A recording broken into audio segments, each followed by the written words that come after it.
Olá, pessoal! E aí, tudo bem com vocês? Estão se cuidando direitinho? Eu espero que sim, hein? Sejam bem-vindos à nossa primeira aula de revisão sobre as substâncias inorgânicas. Eu me chamo Maria Vitória e antes mesmo de começarmos a falar sobre as substâncias inorgânicas propriamente ditas, é necessário retomarmos alguns conceitos prévios.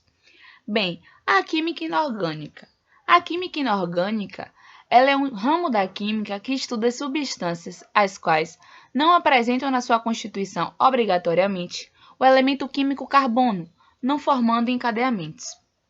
O carbono, ele tem uma propriedade muito importante de se ligar a outros carbonos, formando cadeias muito grandes. Isso é o que conhecemos como as cadeias carbônicas, que faz parte a outro ramo da química, que é a química orgânica.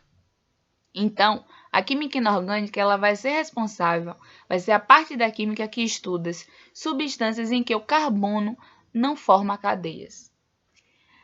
E essas substâncias inorgânicas, elas possuem pequenas moléculas e podem ser produzidas dentro e fora dos organismos. Normalmente, elas são divididas em 4 grupos, de ácidos e bases, sais e óxidos. Vale ressaltar que vocês encontrarão esse conteúdo de substâncias inorgânicas nos livros e na internet como funções inorgânicas. Mas por uma questão de contemplamento, eu prefiro tratar o assunto como substâncias inorgânicas. Mas tanto faz se vocês virem o conteúdo como substâncias inorgânicas ou quanto funções inorgânicas. Essa é uma questão de termo mesmo. Então, algumas substâncias inorgânicas, que são fundamentais, para o funcionamento do nosso organismo, para a sobrevivência dos seres vivos em geral, é a água e os sais minerais. Apesar do oxigênio estar aqui presente nessa figura, ele não é um tipo de substância inorgânica. Então, agora eu trago 2 questionamentos para vocês refletirem e pensarem sobre. Qual a importância das substâncias inorgânicas no nosso dia a dia? E como é que utilizamos essas substâncias em nossa vida? Vocês já pararam para pensar sobre isso? Então, as substâncias inorgânicas, ela possuem um papel fundamental na nossa vida. Ela tem diversas aplicações no nosso cotidiano. Obtemos as substâncias que precisamos principalmente por meio da alimentação, por água e pelo ar que respiramos. E dentre esses 3 fatores, as substâncias inorgânicas estão presentes.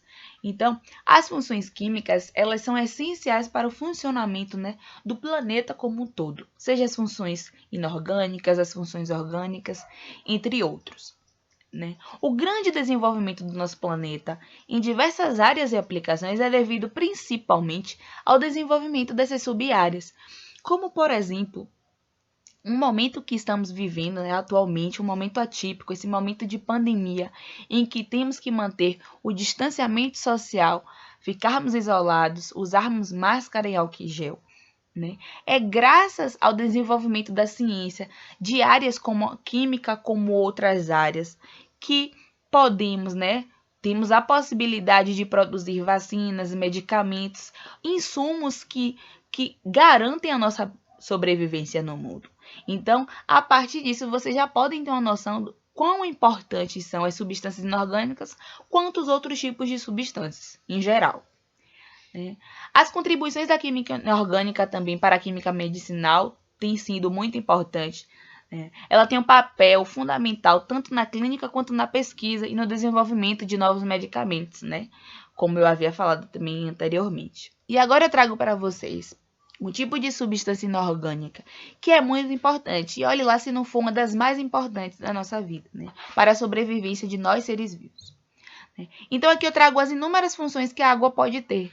Ela compõe 75% do nosso cérebro, ela regula a temperatura do nosso corpo, compõe 83% do nosso sangue, remove toxinas, compõe 22% dos nossos ossos, amortece as nossas juntas, e dentre as outras inúmeras funções que está presente aqui nessa imagem.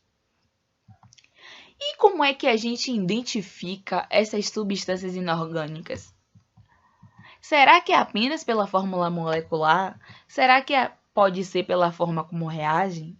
Então, aguardem as cenas dos próximos capítulos, que nas próximas aulas discutiremos cada substância inorgânica, brevemente. Faremos uma revisão de todas elas. E descobriremos isso.